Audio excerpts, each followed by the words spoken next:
had to turn on my microphone. I turned on the other side's microphone. Here we go. I was talking to myself for a second. Thank you, everybody, for tuning in to our Nervous Ghost Press Open Mic episode 17. We've been on a kind of weird hiatus for a couple months. It was, the scheduling got weird. Everything was kind of shitty. And then it was finals week. And then there was something else and something else. It was, either way, we're back. We're excited. I have a different mic setup. I have to hold this one super close to my face, which isn't too bad. It's kind of neat. I kind of feel like the people on YouTube, which is kind of funny because right now we're on YouTube. But we have a bunch of people online and virtual, which is fantastic. One of the big reasons why we brought the virtual open mics back is to bring people in from all across the world, all across the country, and everywhere else. We also have some in person, which is great, at our community arts workspace, which I will talk about in a little bit. So to open up, we have my welcome back message, which is going to be for another couple minutes. But anyways, Nervous Ghost Press, we are a 501c3 nonprofit about, 16 miles east of downtown LA, which is kind of fun. And we are dedicated and we exist for the arts, for anybody that needs it and when they need it the most. So some of our programming that we do is a annual, not so annual journal that's becoming more of a as soon as we can get it out kind of journal, because time is tough. The editors are working very, very hard on it, and it's great to see so many different voices come together. The journal is called The Waiting Room, and we're working on Volume 2. The deadline for submissions is July 11th.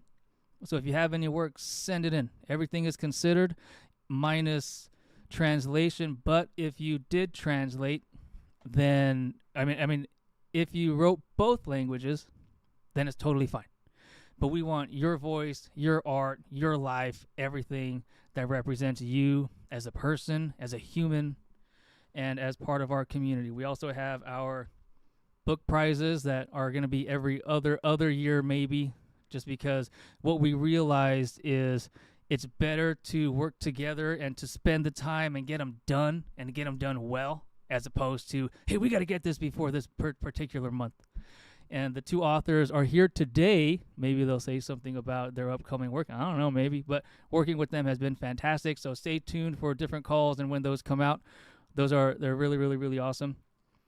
And we have our community arts workspace, which you'll be able to see, in an hour or so, whenever the individual here performs. It's a cool space. It is an office that wasn't an office. It was like a storage unit. We cleaned out, fixed the walls, did all this cool stuff, painted, built another wall, and it became our hub, our central office, our location. There are 2 computers here with landline internet, no Wi-Fi for all of the tech people. You got to plug it in, get a dongle.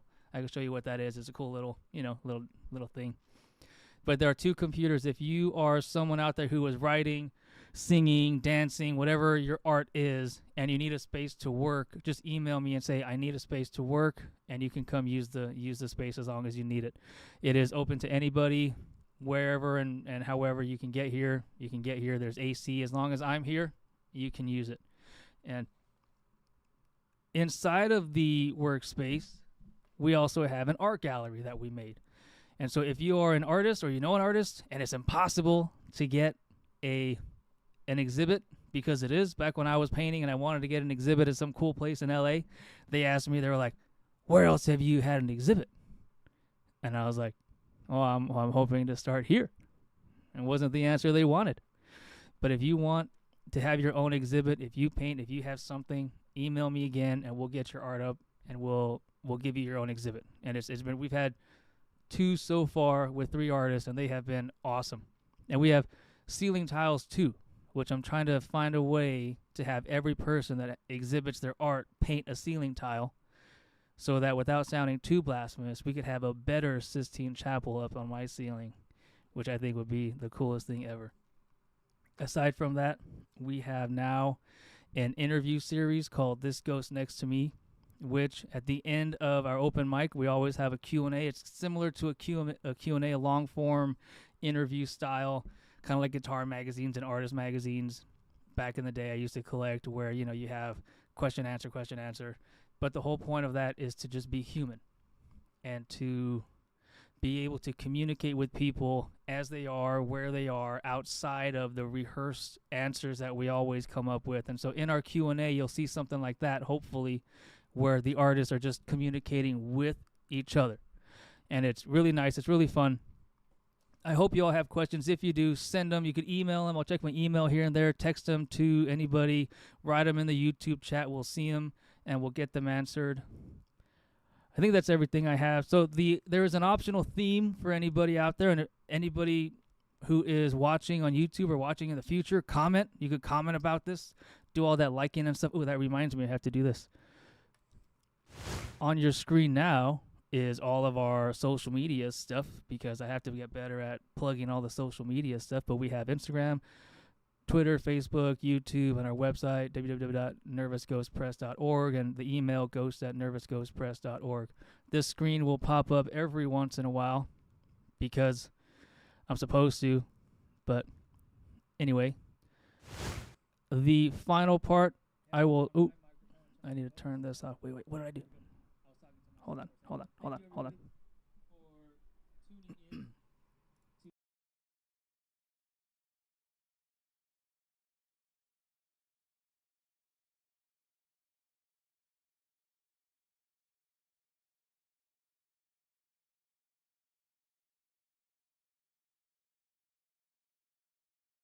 Sorry about that. I had a video. I had the other link open, and I heard myself. That was kind of funny. Okay.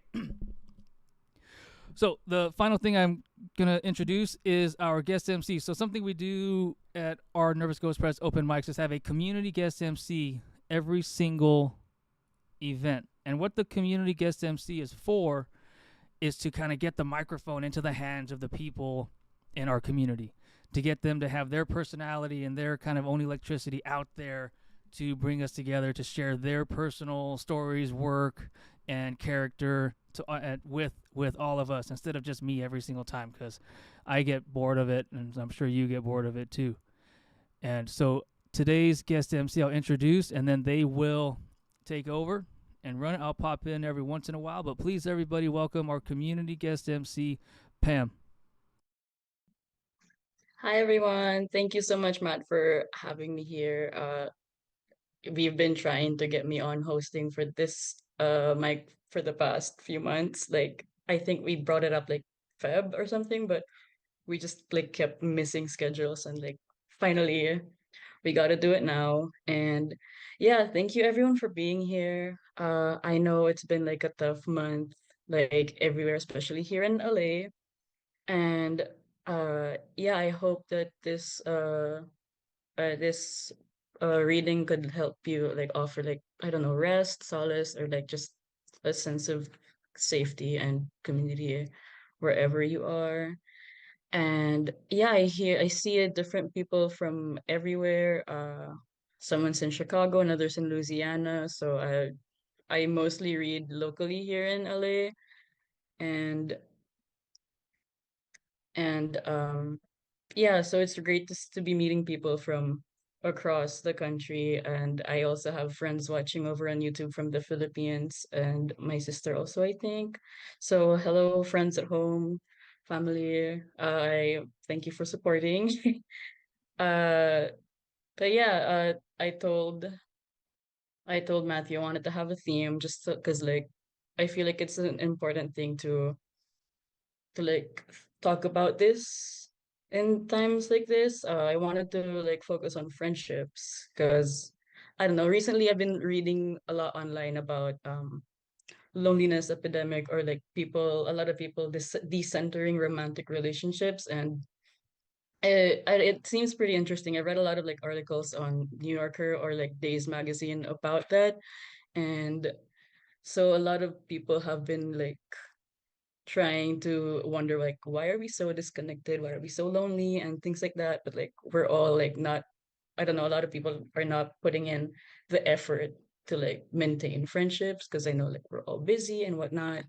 But yeah, it's a two-way thing, and friendships are still like, especially adult friendships where we're not we're not exactly in the structure of a school and like a strict schedule. We actually have to do things and make plans with people and actually like meet them.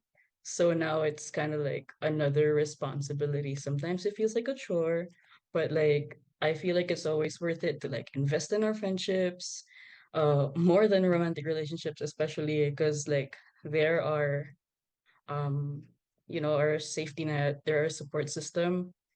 And yeah, like as we grow older, have more responsibilities, we see our friends like way less than we did, as compared to like when we were younger, and like understandably so, right? So um yeah, we often end up in like the cycles of like catching up and like being silent again, like catching up again, or like just having like those small moments of being together with friends for like a short time. But yeah, I feel like uh friendships are like really special. There's like a sort of a special intimacy there that like you can't replace compared to like other relationships. And yeah, I super love my friends. I just came home from like a 5 hour only mimosa brunch with another friend. So, we love the cheese mail around here. And yeah, I'm gonna open up with a poem.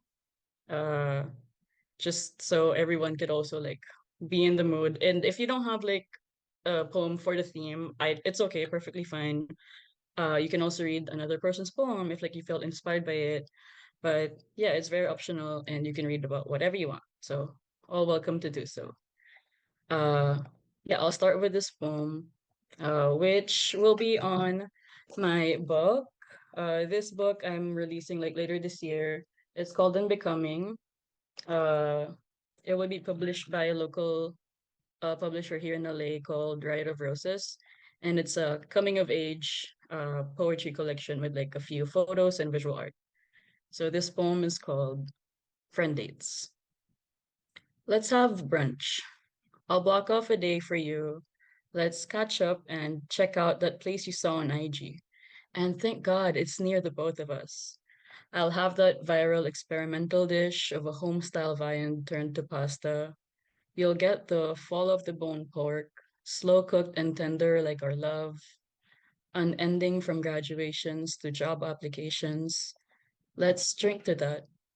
One, let's drink to that one job you want to quit, but still waiting for the right time to. I say, maybe you're just making excuses out of fear. And in your defense, that's also why I'm still single. I gently deflect and redirect to the latest schoolmate gossip on who's pregnant, who's engaged, a lawyer, a CPA, an influencer, or now abroad. We swap stories and dishes, sip from the other's drink, and laugh loudly, boisterously, like we're back, ungracefully sitting on covered court floors, cross legged in skirts, panties speaking shamelessly, while cramming for today's exam.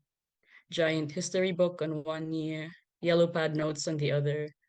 We have a feast of Jamaican patties, Korean rice balls, twister fries, beefsteak fried rice, buko juice, iced tea, and the shared overwhelming stress, unaware that we haven't moved on to desserts. It's almost 4. We're buzzed and blush. Time had passed and we hadn't noticed how far we've come. Yeah, that's the poem. And I now open the mic. Thank you, everyone. I open the open mic to everyone. First up, we will have L.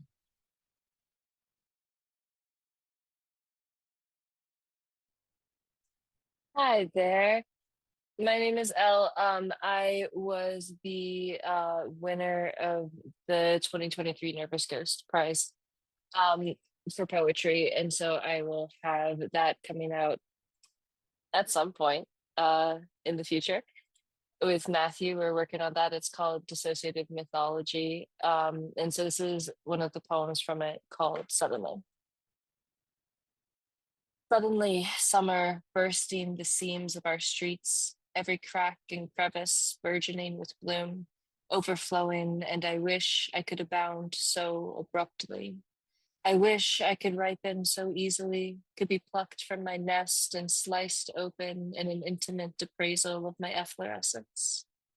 Suddenly, silence, save the buzzing heat, the symphonies of cicadas, the pulsing beneath our feet, where colonies of snakes impregnate the earth, burrowing into her flesh and dirt. Suddenly, the solitude of stagnation, of watching each season stretch her legs as I clench my teeth, as I beg my rib cage to never blossom, my aching knees to keep still as I train each knuckle to tighten its grip. And here, the bones of myself lay, discarded last autumn like the hardened core of a stone fruit, cursed after its sharp edges cut tiny rivulets into your lips.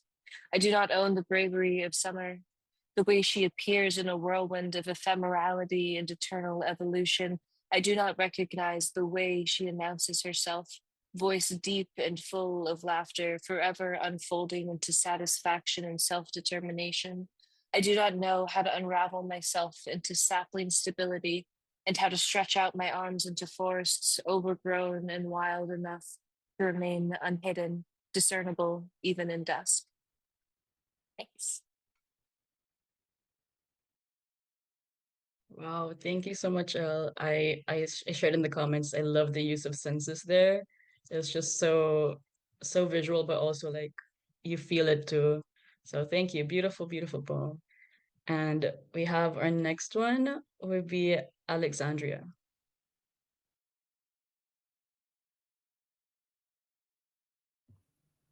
Hello, can everyone hear me?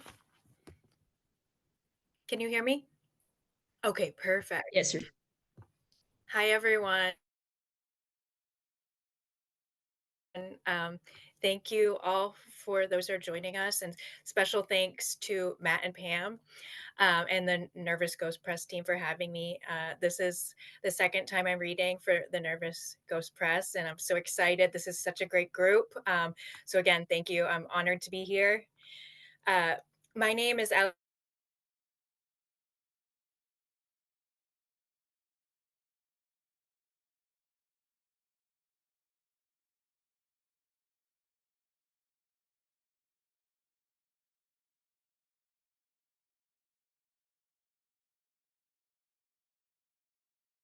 Alexandria Ross themes of womanhood. Before I read my poem, I want a safe space for the survivor community. It's called Eternal Metamorphosis. I'm also on Medium and Instagram at Alexandria Roswick. And on TikTok, I just started my poetry page at Alex Metamorphosis. I'd like to read two poems tonight. I believe it shouldn't go over 5 minutes. These two poems were recently featured in Rhyme and Reverie spring issue, ampersand. The first poem, I initially began writing this about a recurring nightmare I have about a particular woman in my personal life. She's someone I'd like to call a friend, but it's hard to say if she will ever see me as one. And aside from my connection to the poem, I want it to be for readers about the feeling of sanctuary that we find in the houses and apartments and arms of our friends and family because they love us in the ways we truly deserve to be loved. With this poem, I stress the simplicity of friend love, but also the responsibility we have as friends to protect those we care for. This is Let's Have Coffee.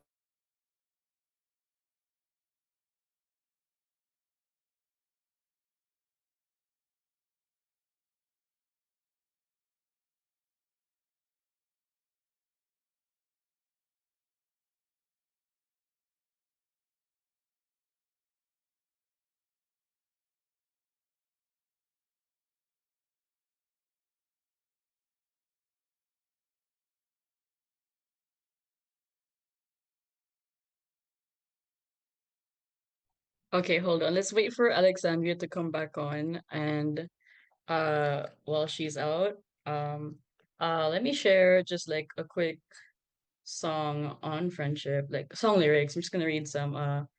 I actually was like making playlists on this, like just songs about friends because I don't know, rarely see it, But yeah, one of my favorite songs is it's in Tagalog. It says "Wag Kang Matakot" by Eraserheads, very popular band in the Philippines. But the chorus goes like my favorite lines in English. Don't be scared to sleep alone. I'm here with you.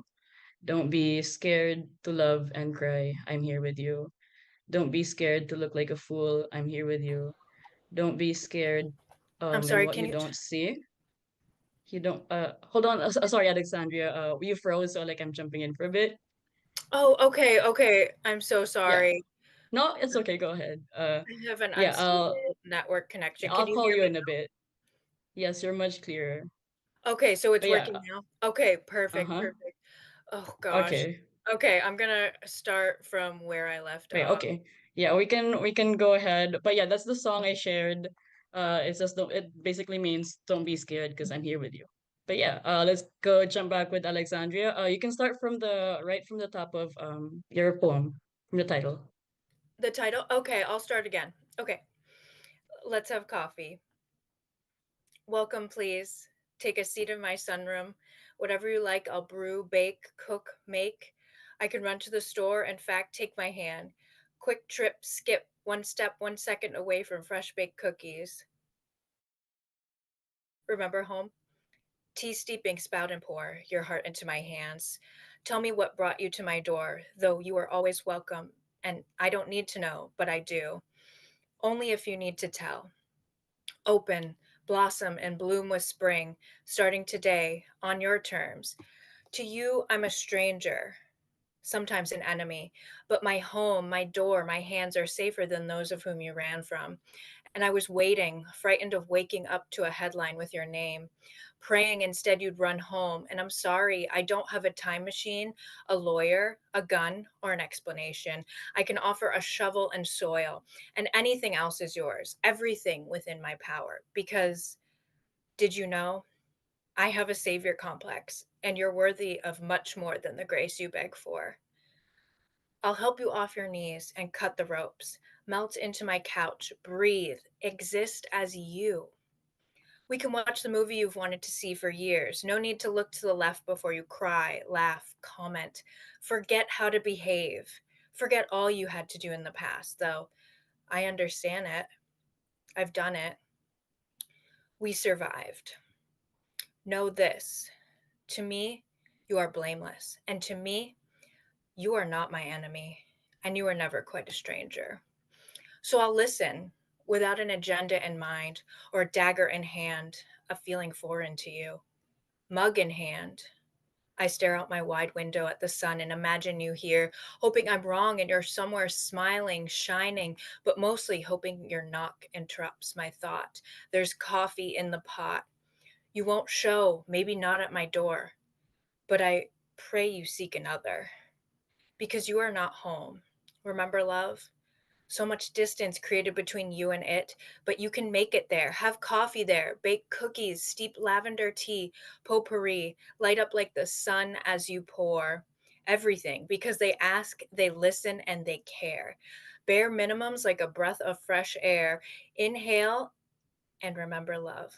No conditions. Remember home. No stipulations. Remain there for the rest of your days, or what's statistically more likely, because we're not in a movie, though I try to forget.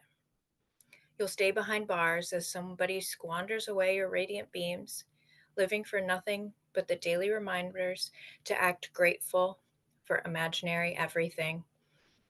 You deserve to have it all, the real, including those early alluring promises discovered to be empty words, and you'll continue to stare out the wide window and wait for them to arrive as I wait for you to wake up and wander away. Welcome, please. Thank you. Um, I do have one more poem if there's enough time. It's a very quick one. It's called Amalgamation, and I wrote it about my best friend in the world. Connect the dots to draw beauty and oddity. Graph the numbers with sharp angles. Contrast and two circles tell the stories where they don't intersect, but are intertwined nonetheless. I'm made of nothing you grew up with, and yet the sugar cookies speckled with red crystals, the radio hits from a decade we feel differently about. Formative or afterthought. Recitations today from lowbrow art, one of us memorized at age 10, and one of us last week. One breathes like purity rings, dry wafers, and unchallenged authority will carve the earth's tombstone. The other sings like their forever jubilant hymn, has the power to vanquish past bruises and present time wasters. Still, we sit next to each other in classes about modern life and love. One rolls their eyes, and one cries. That one reads poetry. The other clutches joy. To one, it's all pain. To the other, a punchline. We finger a black sheet of paper to take notes and look over each other's shoulder to cheat like children again. To keep our heads above, we nod our minuscule signifiers, indiscernible to them, and translate the code of how to live as the living do, but smarter, we swear, up and down the uneven spiral staircase, taking turns leading, legs and arms flailing with whimsy, electrified by the tender touch of two hands never unclasped. Thank you. Happy Pride, everyone. Yes, happy Pride. Pride is a protest reminder. Thank you so much, Alexandria. That was really good. You have like a strong tone in your reading, and you that means you also need strong friends who love you and deserve you.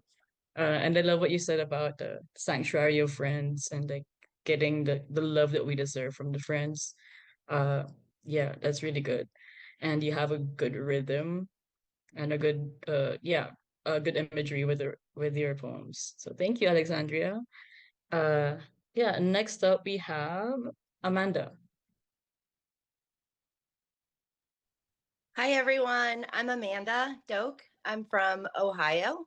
I am here tonight. This is my first open mic night, so thank you to everyone in Nervous Ghost Press. I am the 2024 winner of the Nervous Ghost Press Prize for Prose with my novel, The Bone Cart. And I'm going to read an excerpt of that tonight. It's basically a ghost story tangled up with trauma and haunted houses, haunted people, the monsters that we drag around with us. And while the story isn't so much about friendship, it's a pretty dark ghost story. Writing has been my longest friendship, and sometimes the most brutal one, too. So with that, I will jump in here. This is actually part of chapter 13. It was coming down in sheets, hard, cold, mean. Christopher slipped twice before he even reached the edge of the cul-de-sac, bare feet sucked into mud that tried to keep him. He wore a dress, sun-faded and torn, clinging to his chest and thighs like second skin trying to slough off.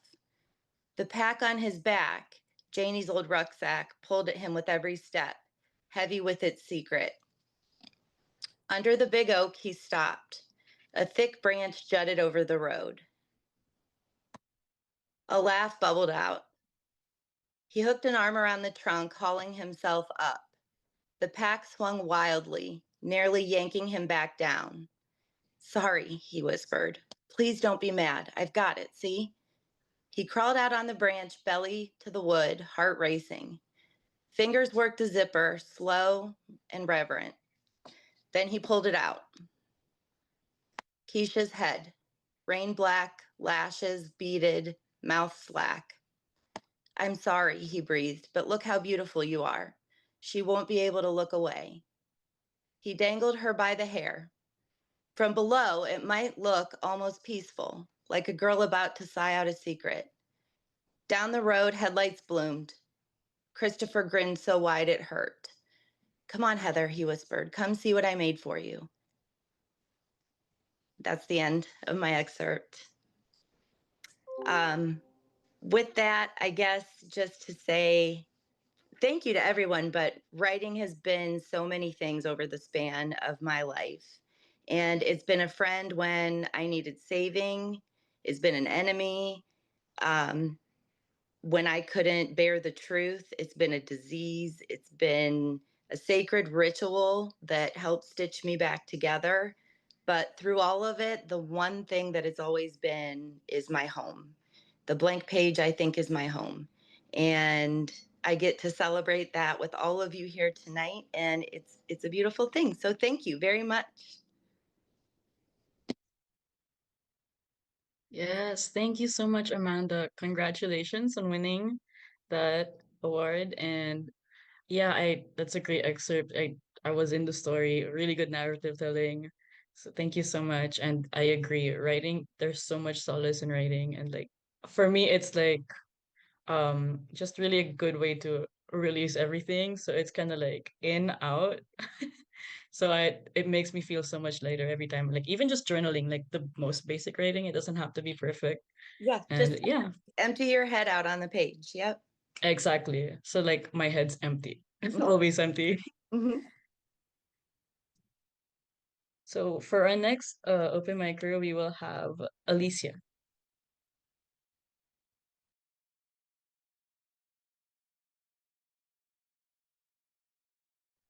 Okay. Hi. I've got 4 poems this evening. The first is a conversation I had that someone wanted to find out about an incident, which I was just like, I know what they were going about, but after all, I was just like, I wasn't even there. This one's called The Conversation. The phone rings. It's a friend.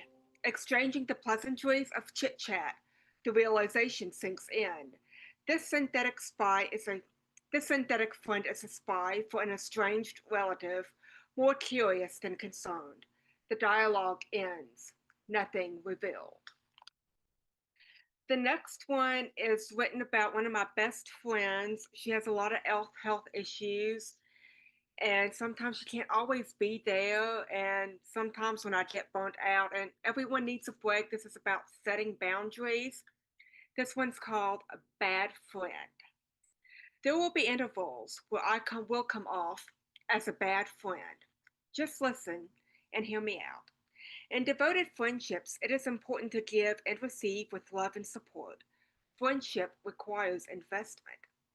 There are going to be cycles where I can't give and or show up like I want and usually do. I can't meet every expectation. I get empty and exhausted, burned out with nothing left to give.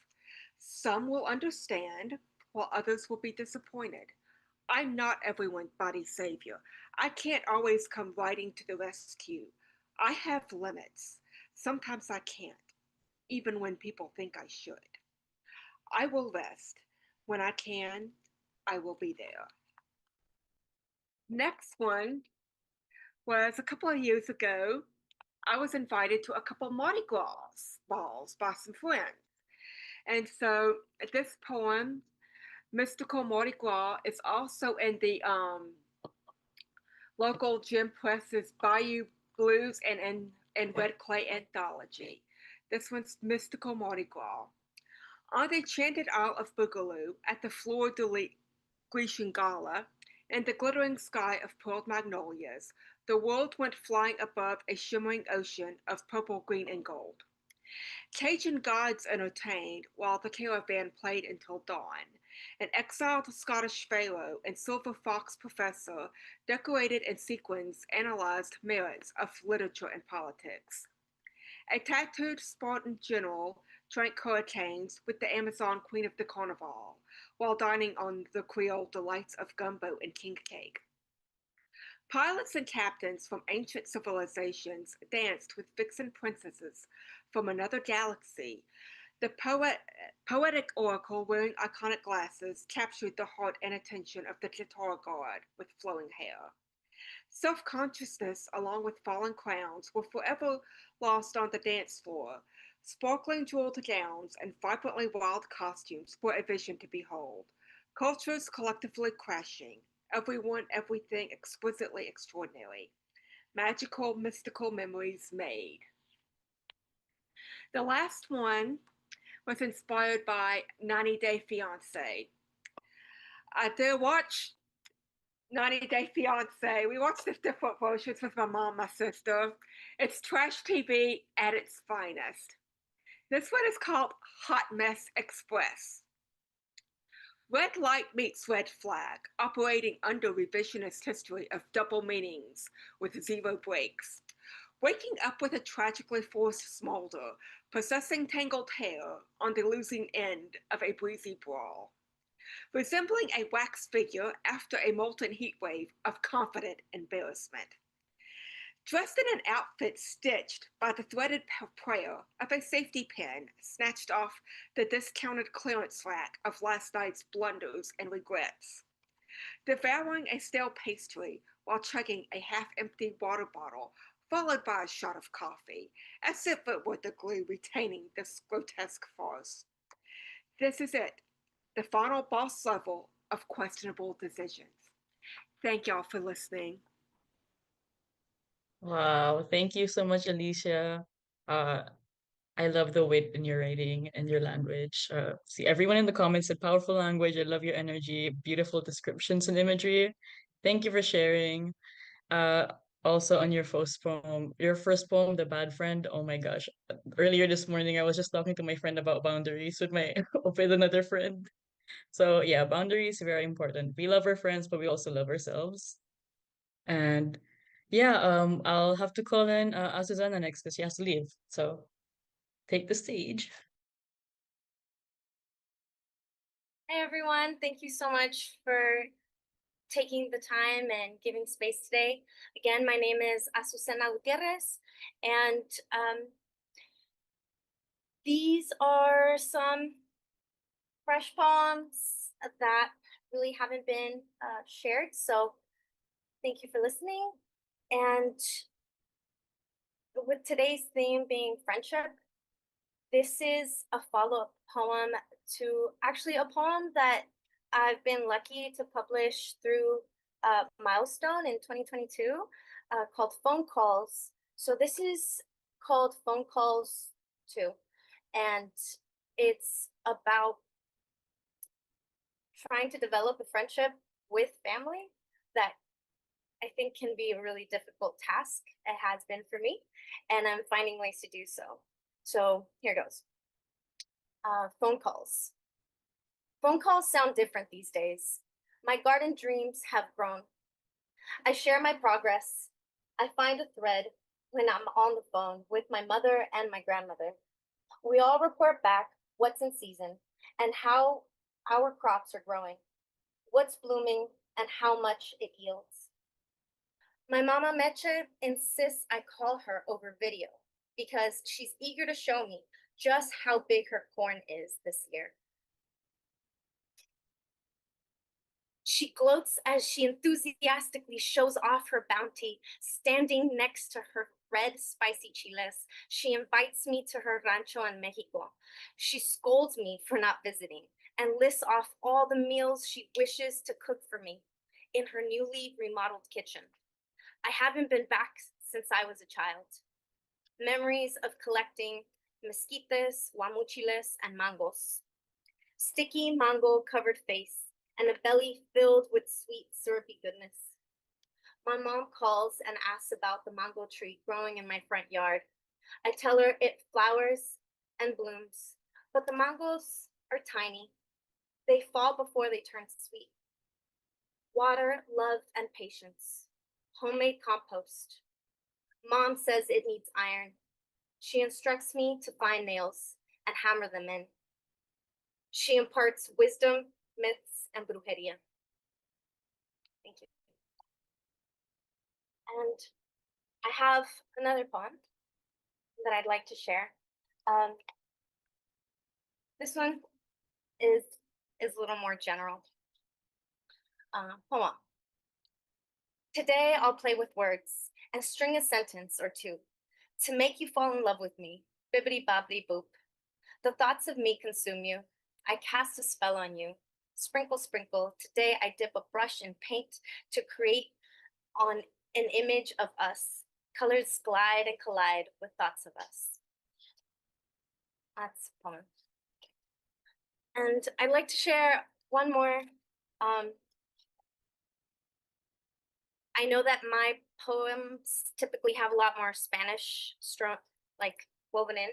And for those of you who might be questioning what I'm saying, thank you for just taking the time to listen, especially I think at this moment, more than ever, for me, it's very important to take up space in a language that was my home language and my first language, which is Spanish. And I refuse to allow anybody to make myself or anybody who is a Spanish speaker or any other language speaker to feel othered or less than. So here I am taking space, and thank you. So this poem, sorry, I lost the second half. This poem, I was also very lucky to publish. Sorry.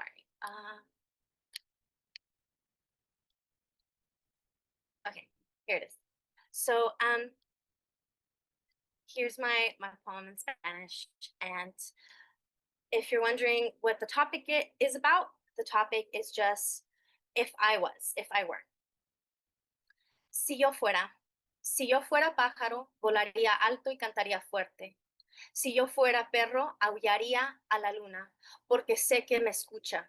Si yo fuera mariposa, extendería mis alas para mostrar todos mis colores. Si yo fuera fruta, sería mango, dulce y jugoso, con corazón duro y fuerte. Si yo fuera gusano, asustaría a la gente, porque aunque pequeño, tengo poder de hacer gritar. Si yo fuera tierra, cosecharía la fruta más dulce. Si yo fuera nube, dejaría que el viento me llevara a cualquier rincón del mundo. Y si yo fuera pasto, sería el más verde y crecería en una montaña en donde todas las personas se puedan rodar.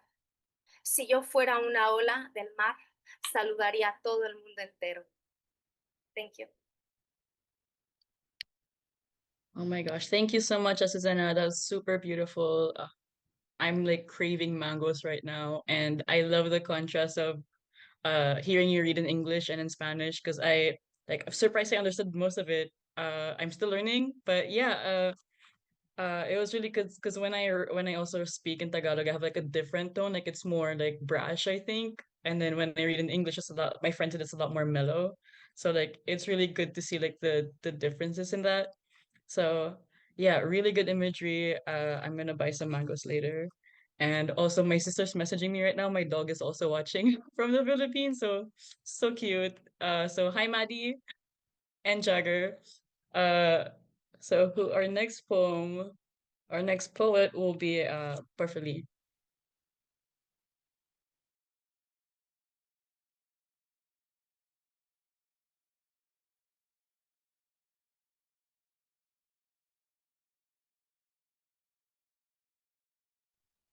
Perfectly free. Are you ready to read your poem? Oh, you're unmuted. You're mute.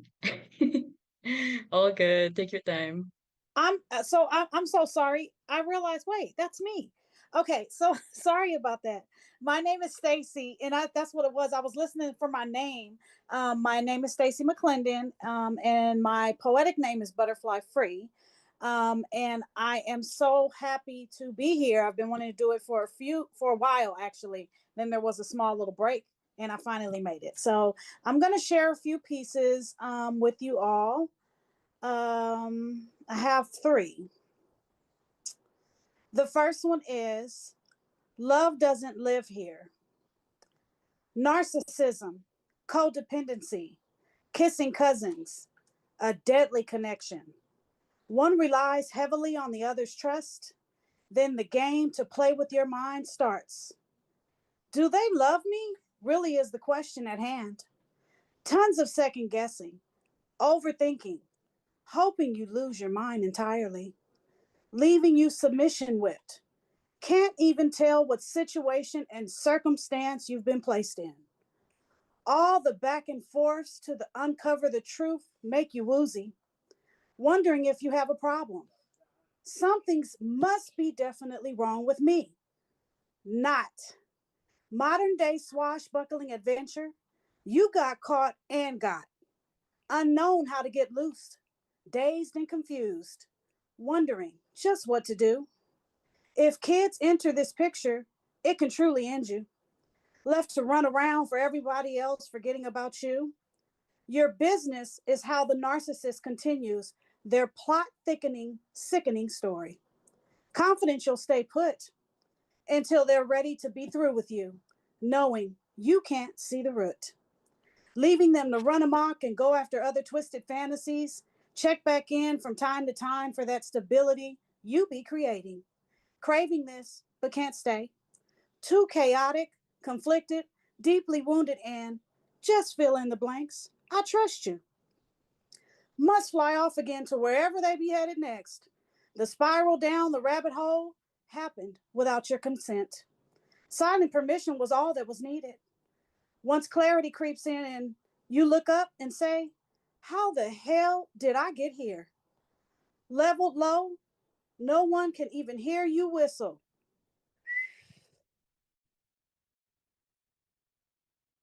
So alone, a way out is your only option.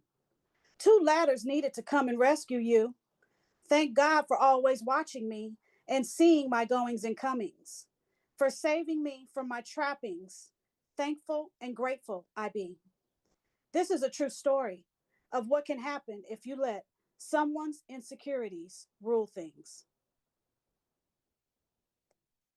So that's my first one. The second one is wah, wah, wah. I can do it, but I won't. Leave me be, I said. I'm through being choked. And my final one is I used the prompt and came up with something for a wonderful friend that I've had since middle school. So thank you for that. The title is An Angel from Above. Angela, the angelic beauty, plays the role of friend so fiercely, so much so she deserves an academy. Heart of gold, no questioning, receives you in any way, shape, or even in a calamity. Judgment, what's that? She doesn't prescribe to its meaning. No way, no how. Acceptance, encouragement, joy, love, and more is what she allows. She's no pushover, though, and can even give you needed truth when it calls. This consistency given is 39 years strong, handles a serious life load with children, all on her own. However, she's never allowed it to take over her soul. She's the poster child for how this friend thing here should be done. Deserving of flowers, gifts galore, tons of money, massive surprises, and more.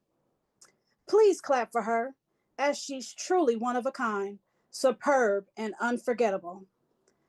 Thank you so much for letting me share, and I'm just happy to hear everyone else. This has been wonderful. Thank you. Thank you so much, Stacy, or Butterfly Free. Beautiful poems. Those are very powerful. The first one felt like loving, trying to love someone who's hard to love and takes a lot of patience to do that. So yeah, wow. Uh, and yeah, really powerful poems. Thank you for that. We can move on to actually, I'm gonna call in Matthew. And he wants to share in a few words. So we can have like a little breather here.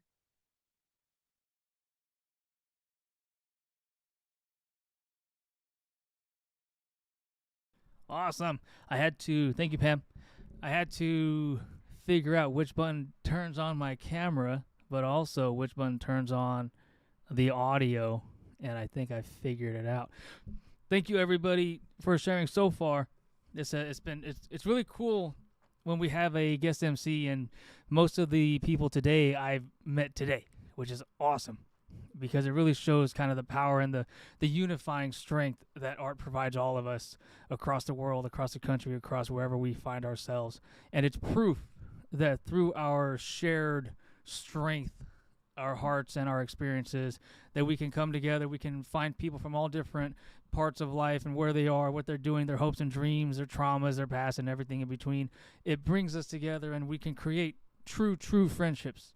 And there are people who have been helping me with a lot of the stuff, and you'll see it one of these days if you're ever able to make it out here. The kind of studio, the soundproof booth we have, my computer. One of the buddies is watching, I think. Maybe he's watching. I don't know. I have to ask him later if he sees this. He helped me build my computer. So a lot of the tech stuff that we have, we wouldn't have. And he lives out in Louisiana, where he says the gumbo is terrible and my gumbo is better, but don't tell him I ever said it. And he helped me through like FaceTime. I was pointing my phone at my computer, and he told me where to put what, and it works. It's fantastic.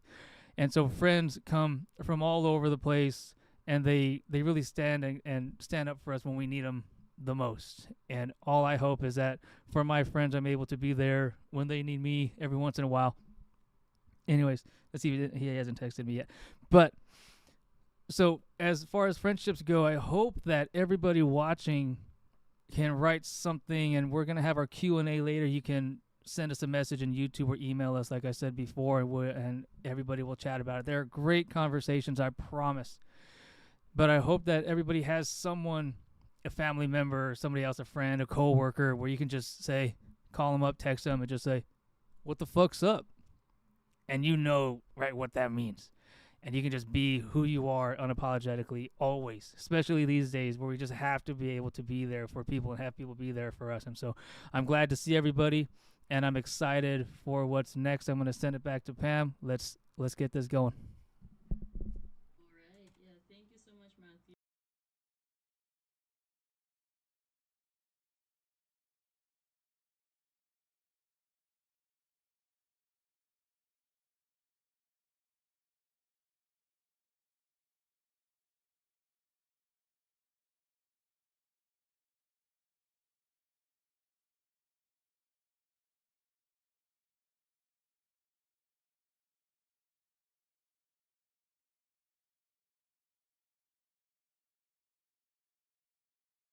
Jonathan, are you reading anything today? I was not, but everyone's like inspiring me, so definitely want to read one. I don't know if I'm Yes, gonna please. read one, Thank but I'm you. just gonna kind of what's off my head. But you guys, everyone's amazing. And so I'm a Gothic poet, and I'm super apologetic because I was drinking a little bit, so it'll come off a little weird if I don't memorize it. But just in my head, I have a lot of stuff going on. Matt knows I probably have like one or two actual friends. I know a lot of people, but and so that kind of go with that. I think that's the whole Gothic theme, is to stay alone and do your own thing. So this one is called The Ocean Has Lost Its Voice, and I feel like I lost something at some point in my life. So those of you guys that can resonate with that, cool. And I hope I can memorize it because, like I said, the drinks were a little strong tonight. And by the way, Philippines, I'm half Pinoy, so I got it right there with you right there. And Oh yeah, I'm here with yeah, you. yeah, that's why I said the whole lumpia thing. So I'm with you guys. But this one is The Ocean Has Lost Its Voice. The ocean is peaceful tonight. Empty and cold flow the tides in the twinkle of the moonlight. White and blue mist whistle across my face. Crashing waves cascading upon the shore rocks. Cemented stone with many tales of ages long past. The ghostly foam twirl with furious colors lit by the moonlight. The stars pierce my endless light, illuminating my decay. I feel nothing, numb, lifeless, except for my memory of this frigid icicle unable to thaw.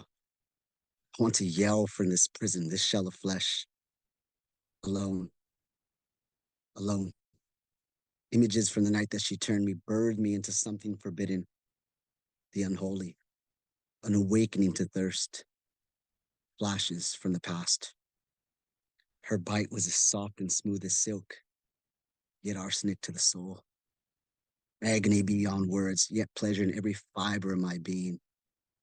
I'm longing. I'm thirsty. Thank you guys. That's all I could get right there. There's more to it, but a lot of intoxication. You guys were great. Wow. Thank you guys so much. And keep going, guys. Thank you. Yeah. Thank Cheers. you. Thank you so much, Jonathan. I don't know if that was on the spot, but really good. Very, very visual, and I felt it. It was quite relaxing too. I like how you read it. Next up, we have Rebecca. Hello, I'm Rebecca Rush. I'm going to read two poems, one that I want to and one on the theme, or kind of like opposite the theme. But the first one is called Wait. Wait, the voice at the crosswalk commands when I press the button that tells the intersection I exist. Wait, the voice is male, computer, implies the waiting will be over soon. Wait, the same thing happens when I go to write, especially if the journey looks wrong, and I've decided that I hate the word journey and that there are no substitutes. Wait, the dog needs medicine. The wall has dust on it. Wait, whatever I say will be wrong and also bad. Just proof, more proof that my parents were right all along. Wait, the grip on my stomach wants me to, until there is nobody left to ignore or disapprove. It wants me to wait, to hold my breath and tense against the moment, any moment, all of them. That tick, tick, tick says I'm free to cross. Nice try, says the grip. Wait, but I do cross sometimes. And when the ball of my foot connects to the opposite curb, it's so gratifying to look back at all the lines.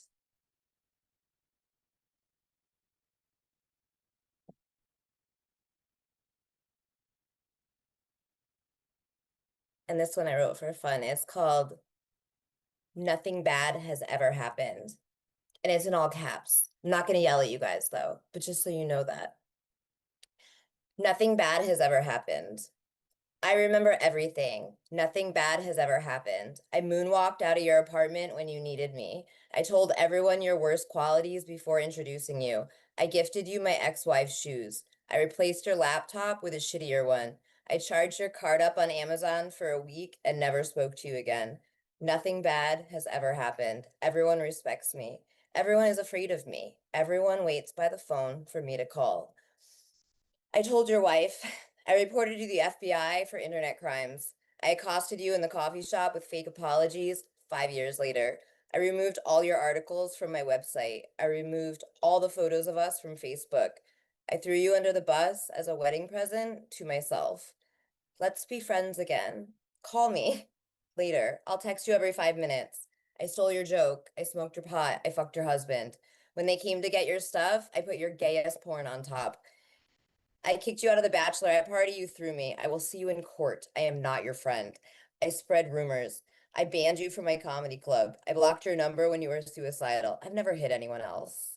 I remember everything. Nothing bad has ever happened. Thank you. Wow, thank you so much, Rebecca. That was amazing. As friendship goes, there are bad friends, sad to say. Because of that, I will jump in and read one poem about a jealous friend. Sadly, it's called Crab. Okay, hold on to me, my darling crab. We're still in the same boiling world. We've walked on sunburnt sand, hand in hand, burrowed under shared safe holes, and waved goodbye through high tides. I watched with awe as you rode your surf. When my point broke, you clung to me and never let go. Go on, keep holding on. Tug at my bikini strings, strip off my glory, claw your way down to where you crashed. Did you forget the weight of two is always easier to drown than one? Yeah, that's a bad jealous friend poem. Rough draft, I guess, but it happens, sadly. Yes, crabs in a bucket. And one more thing, Asuzana did share something. I think she had to go, but well, for LA people, if anyone wants to volunteer in the Limerick Jazz Festival, they need volunteers. I think that's gonna be in August, and Limerick Park is really fun area. The World Stage Press is there and really really lively place. So if anyone's like in LA in August, like come visit, or if you want, you can go volunteer. So yeah, thank you. And I think we're up to like the last few open micers. I'll bring in Valeria. Are you still here? Yes, you are. Hi everyone. I'm Valeria. I'm so grateful to be here tonight with all of you and Nervous Ghost Press. I'll be sharing an excerpt from my book, Love, Sin, and Desire. It means a lot to put this out there and share it live with you. So feel free to let me know if you like it or hate it, although it might be a little bit too late to delete now. Okay. It didn't take long for us to succumb to this emotion. You said, I love you first, and I responded with devotion. Yet, I await for the peace to end and the storm to pick up because I'm so scared of what will happen if we ever break up. But in this moment, it's just you and me and us. It's just all these stolen kisses. It's just all this blinding trust. And now we're both whimpering as you're breathing in my skin. Touch me like I'm sacred. Leave me like I'm sin. I kept the bed warm while your face lit with TV glow. Maybe after the first month, it's normal for things to slow. And sometimes I come home to an argument and not open arms, but you know that I'm still a sucker for your charms. Some days you whisper, some days you yell. I can't seem to move, I'm under your spell. Maybe this is how things go. I mean, you did promise to commit. Of this drug we call love, I need another hit. Hope in my heart, resignation in my soul. But still, I carried the weight of my pain untold. I couldn't distinguish between violence and veneration. You couldn't distinguish between hating and adoration. Every day in passing, something weakened our foundation. Do you remember hiding bottles of liquor and punching through the drywall on the door, making me sleep with my eyes open as this was a nightly encore? Or breaking my glasses and cutting up my clothes and never celebrating my birthdays or anniversaries? When was the last time you gave me a rose? But you knew I'd never walk away, though my arms became cold and my temper became hot, with an open hand made of iron, turning me into a person I was not. So, fool me once, shame on you. Fool me twice, I'm still in love with you, or however the saying goes. But it didn't matter to you whether I stayed or you left. How you ripped my clothes down, my heart out, your manipulations so deft. But still I remained like a ghost, long forgotten. Made me feel unconsubstantial, made, not begotten. So therapist one, therapist two, the days go by, but I'm still stuck on you. Molded to your liking, made myself small, kept quiet when you asked me. Guess you didn't like my voice at all. You were quick to leave. I was slow to let go. Was I hard to love? Did I not give you a good enough show? Keys on the table, no louder goodbye. This place was never a home. Couldn't you have stayed just one more night? Oh, I nearly forgot, a harmless little thing. While you were out and about, steady lying through your teeth, saying you were single, hoping it'd never come back to me. He looked at me with passion, a longing in his eyes, something I had been missing as you were driving me to my demise. He touches me with wanting. It's very different than your hands. I let him trace the shape of me, a language he understands. I don't ask him what he's thinking. He doesn't try to make this real. He just grips my thighs like gospel and earns the way I kneel. So this is my confession. Again and again I caved in. But good Lord, please forgive me. He made me love my skin. Did I love you? Yes. Always and forever without falter. But I mistook devotion for desire and burned at both altars. Thank you. Wow, thank you so much, Valeria. That is, wow, a lot of layers of love and hate and everything in between. I remembered reading Women Talking, super recommend that book. But Women Talking, there was a line there of like, how do we love people who have we love but also have hurt us? And it's a really hard thing to do, and like even to forgive them. And yeah, everyone's just praising you in the chat. Powerful, very powerful, great cadence. Yeah, good job. Congrats on your book. Your pain is now told, and I hope like the poem brings in healing. So Thank good you. job, and congrats on your first sharing too. You mentioned it was your first earlier. Yeah, good job. I guess we're who else is coming in? We have Emory in the workspace, so let's wait a bit for them to set up, and then I think we have our last one. Um, Karina, is she still? Yeah, you're still here. She will go last unless Matthew wants to share anything, and then we can close it up. Thank you. All right, so we're going to set up over here.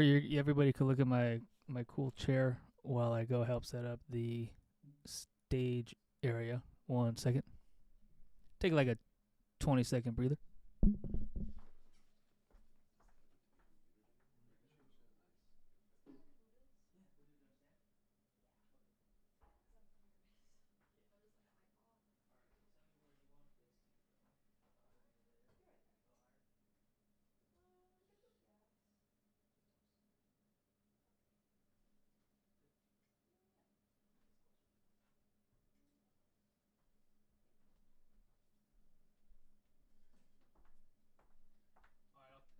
I'll count you in, okay? I'll tell you when. Okay, so everybody, I'm going to switch over to the in-studio screen in a little bit, but so over the last couple, I don't know, it feels like 2 years, but I don't think it's actually quite 2 years. The audio has been a nightmare for me, and one of my friends, speaking of friends, one of my best friends, Brian, he's the audio guy, but he's not in California right now. So I'm like, I'll call him up on the phone and I'll ask him questions. And then I'll ask that other guy from Louisiana. And then they get mad at me because I just text them instead of sending them photos and videos because I'm trying to figure it out. It's kind of hilarious. But anyways, I think we got it. So back last time, and Ian is here too, we had to mute and unmute and move things around. And one microphone had nice audio, but the other microphone didn't. And it was a nightmare. But I'm going to poke 2 buttons on the mixer right now, and then Emory, just kind of don't start yet, but just make some noise, and then we'll see if it works out. But okay, I have to turn myself off, but it's gonna go to you now. Testing.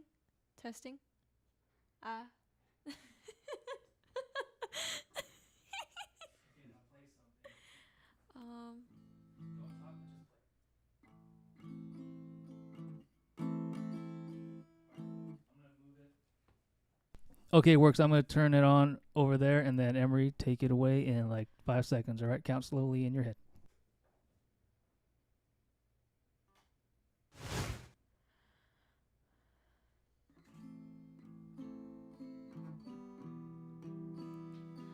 I know who you are,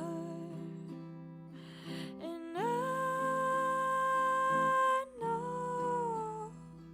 I know who you are.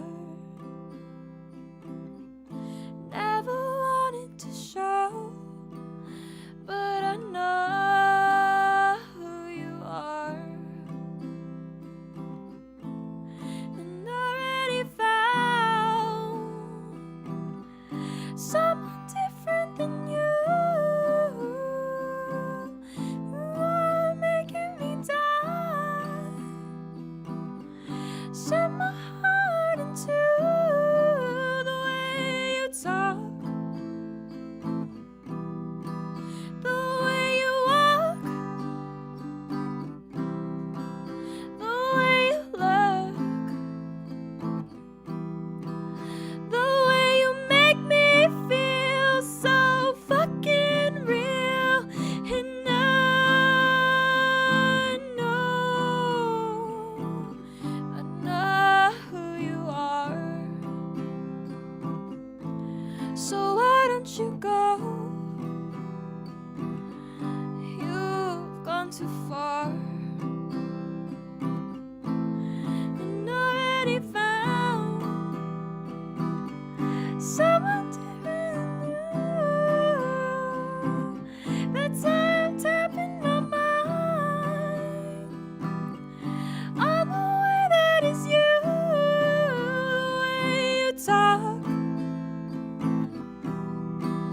the way you walk,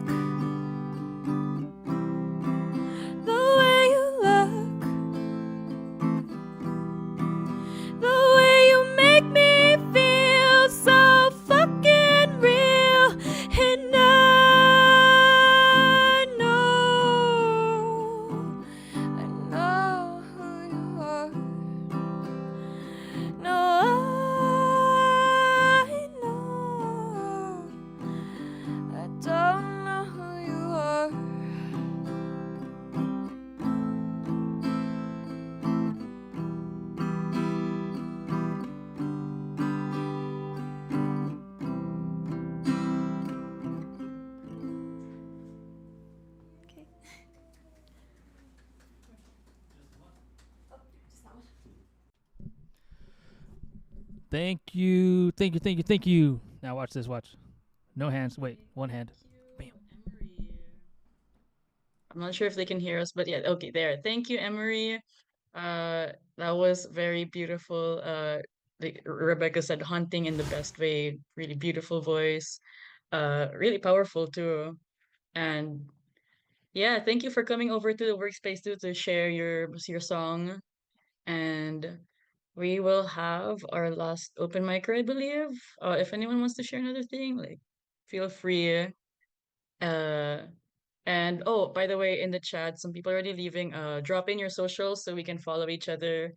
And yeah, let's be friends and connect more. Lastly, for open mic, we will have Karina, who I met through my through La Palabra, an open mic that I also host in Highland Park here. Yeah, let's go, Karina. Thank you so much for having me, Pam, and thank you for inviting me over. I am really excited to be part of this. So I wrote, you told me the theme was friendship, so I tried writing. It still ended up, I think I'm with Jonathan, kind of goth. So I hope you enjoy it, and I have another one too. And this one is about the beginnings and endings of relationships that matter to us. I awoke one night beneath a moth-eaten sky, a vast and threadbare tapestry torn at its brightest and thin at its darkest.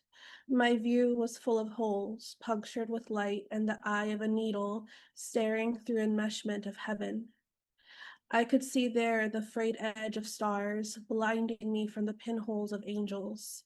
But I could see the space in between, the shape in the seams, and the dirt on my feet as I waded the wasteland of heaven. I squinted my eyes and walked across fragments of shores retreating in crowds. I followed the shadows dancing in skies where darkness pooled into vastness and courted the sadness of absence. But I could see the space in between, the light of the stars weaving the shape of a field.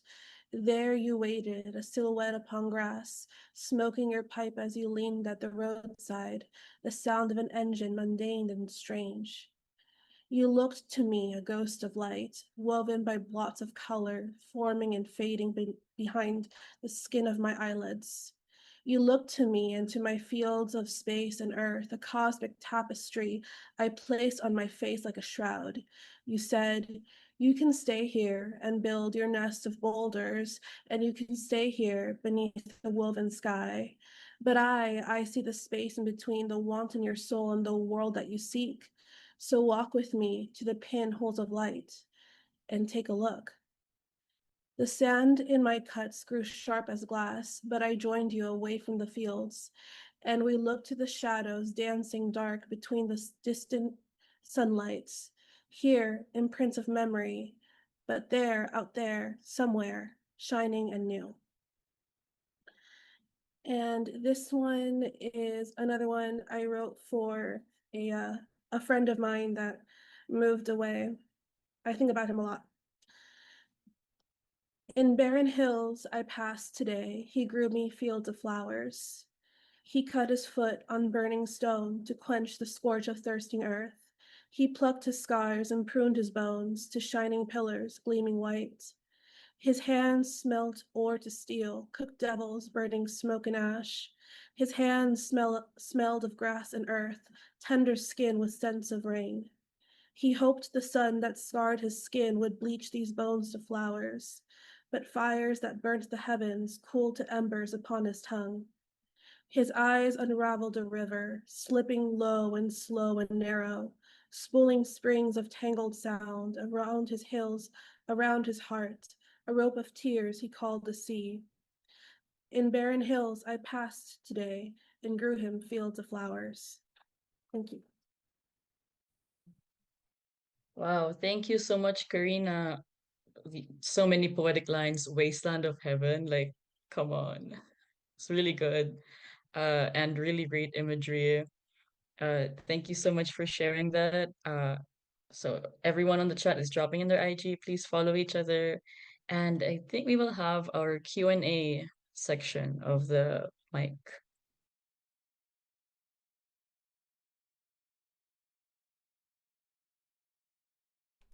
Yes. Okay. So for in a little bit, I need to change our the Zoom people. Matthew, is there I need any there we go. format for the Q&A? Yes. So I'm Okay. gonna switch up a couple things for those on Zoom. So if you're doing something weird, turn off your camera, or everyone's gonna see you doing something weird. And for everybody watching on YouTube, we're gonna change it to where it's all of us on at the same time. So I need to turn myself off for this little tiny camera that the Zoom people can't see, and then I'll turn myself back on for all the Zoom people. So just give me a little bit. I'll narrate in case you're curious.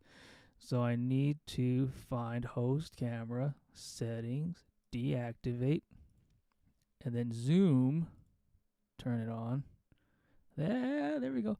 And then I need to push Control 3.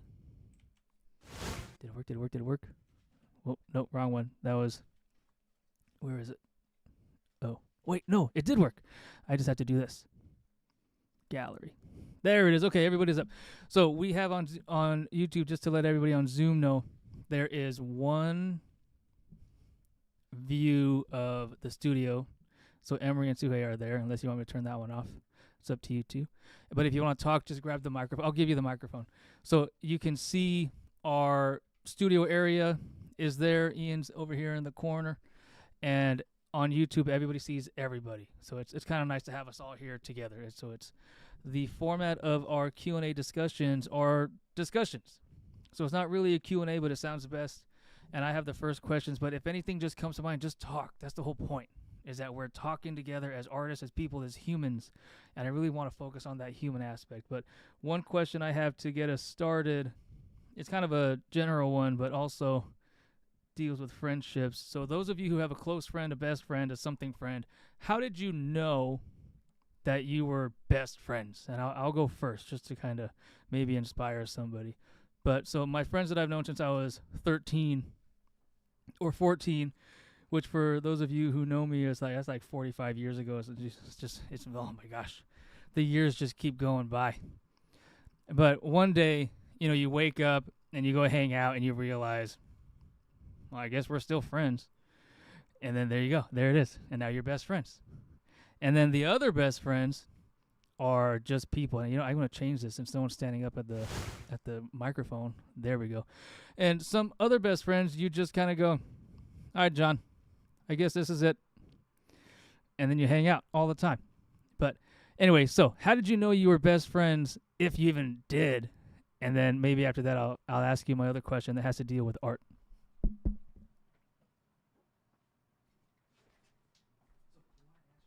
Okay, I'll start this off. As far as my best friends, like from childhood, I guess a lot of them like started like from similar tastes of music. So like I guess like I'm an introvert, so like I need something to like connect me with other people. And that did start like I shared a lot of music with my friends, I shared a lot of books. And I guess that like kind of grew into like a whole exchange of like mediums or art or whatever. And then we just from there we like started learning each other's personalities and whatnot, and we just grew up together. And yeah, until now we're still friends. We go a long ways. And then like newer friends now that I've met like here in LA, adult friends, I guess it just goes off with like vibe of like, oh, I feel like I'm gonna be good friends with this person. And if I see them like actually making effort to like go out with me or like ask me to go with them, like have lunch, have dinner, whatever, if I see them like making continuous effort, and then yeah, that's a great friend. Yeah. Anyone wants to chime in? I think, Answer. yeah, no, I think that's totally amazing. I'm on the opposite end. I think my friends come from, it sounds so bad, but my friends come from my own trauma. So, like, I have boundaries. So, I actually only have a few friends. Matthew is one of them. But the way I choose my friends is if I have a girlfriend, I can trust them enough if something goes on that they would take care of that person. And I only trust maybe one or two people in my life to take care of someone I'm with or my kids or something like that. And it's very few. So only a few people get in my circle.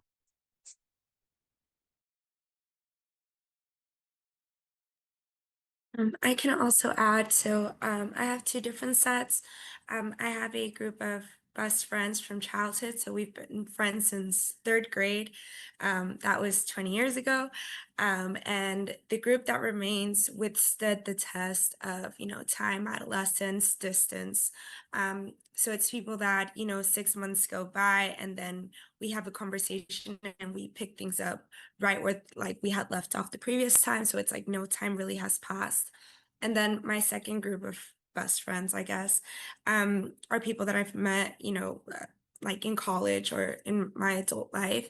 And I think they have seen a lot of different versions of rock bottom for me, and same with them. And they still decided to stay. And I think that that shows a lot of strength. And that is kind of how I gauge, like, if you're a best friend or not.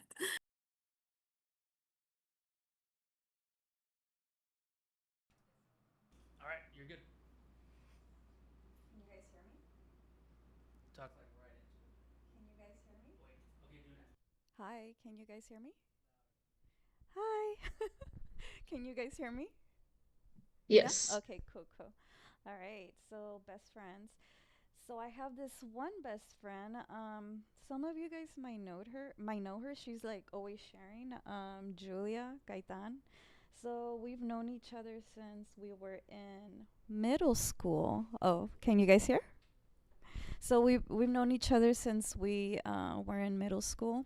It's kind of funny the way that we met. It was close to Halloween. We were both like dressed up all crazy, and we just noticed each other and we approached each other and just started talking about, things that we were into. And ever since, we've been like this. Yeah. Hello. Can you guys hear me? Okay.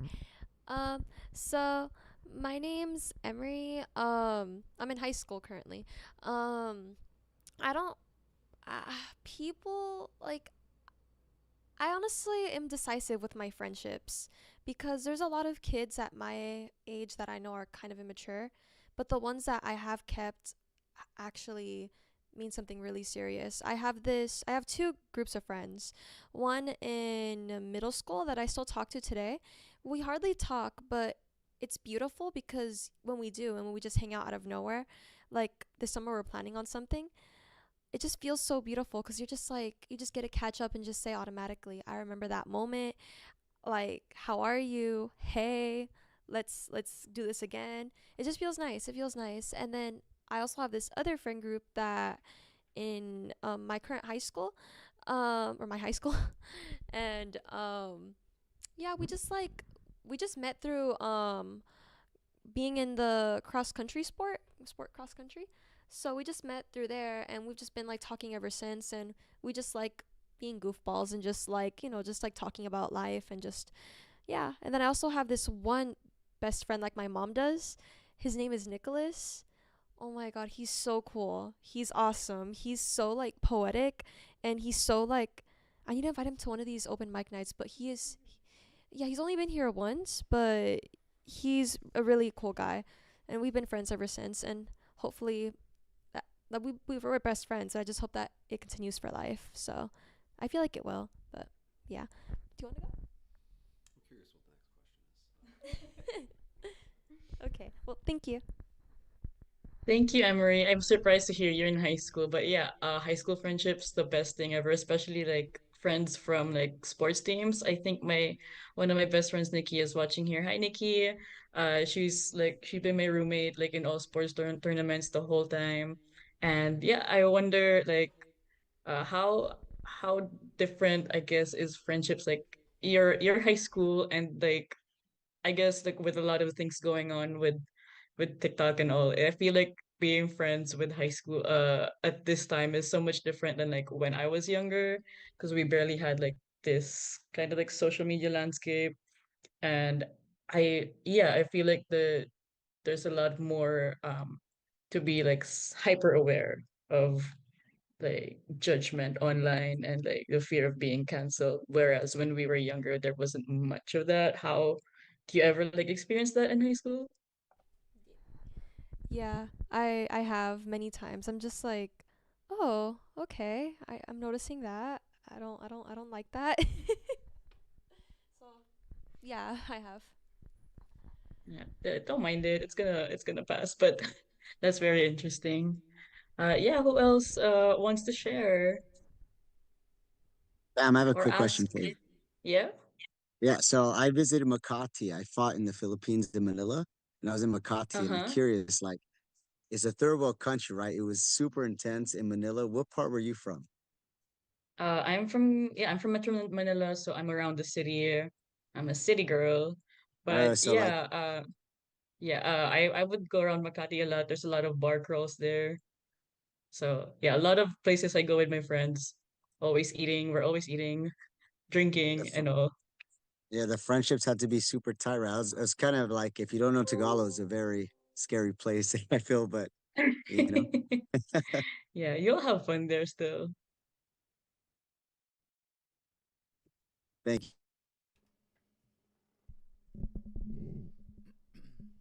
Anyone else want to share? Ask questions? All right, I have one more question, or technically, I'll combine them into two. When I'll combine two into one question, and then I'll just listen and respond, and then everybody else can ask all your burning questions to each other. Now, remember, it's not a normal Q&A, so you could just say, I don't know, hey Jonathan, where'd you buy those earrings? I don't know, anything really. Just and then those conversations will get us into something that would be, I don't know, it'll be a more natural kind of segue. So the second question, they're kind of similar, and I'll make them similar if they aren't similar. On YouTube is what was your one of your favorite friend moments with one of your friends, and to connect it somehow with the theme today. So some of you wrote poems for your friends. And I had a reading back in 2016 where I wrote my friends it was like a 3-page poem. It was pretty cool. I forgot where it was. I was going to bring it today, but I lost it. And so sometimes we write for our friends, our family. We write for politics. We write for pain and trauma and love and so on. And if you don't have a specific theme or purpose when you write, when you just sit down in that whatever day it is, which I think normally for a lot of people, it's I just got to write something. I don't know what it is. I don't have a purpose yet, but there's something kind of burrowing in my skull. I have to get it out through the pen and through the paper and the computer and so on. How do you know, and what do you write for in that moment? Mhm. And think about also if sometimes in those moments, those friend moments, those writing moments, what are your favorite writing moments? What are your favorite friend moments? That's an interesting question. But when you said like what do you write for when you have nothing to write for, I did have like this one poem. Like it was sort of like a live like a play by play of what was happening in the moment, because I was waiting for my hair to dry, and that was the title of the poem, waiting for my hair to dry after midnight. And I had like really thick curly hair like last October or something. Like it went back to the middle of my like middle back, yeah. So it was really long. It took so long to dry. Curly girls would know it. And oh my God, it was a mistake to like shower at 9 o'clock and like just air dry it. I couldn't use the air dryer because like the yeah, I couldn't use the air dryer because it was noisy and I'm like tired. I want to sleep, but also I couldn't sleep because like bedhead and all. But yeah, I wrote a poem of like what I was doing to like pass time, and it was just like me staring at the ceiling and then me looking at whatever is on my desk, and then like it kind of became like existential and all. So yeah, it was just like a poetry practice, and it turned out to be like a really good like poem on, oh, I've gone this far already, and I'm just like in my room. But yeah, that's like something to write when you had nothing to write about, like what you're doing in the moment.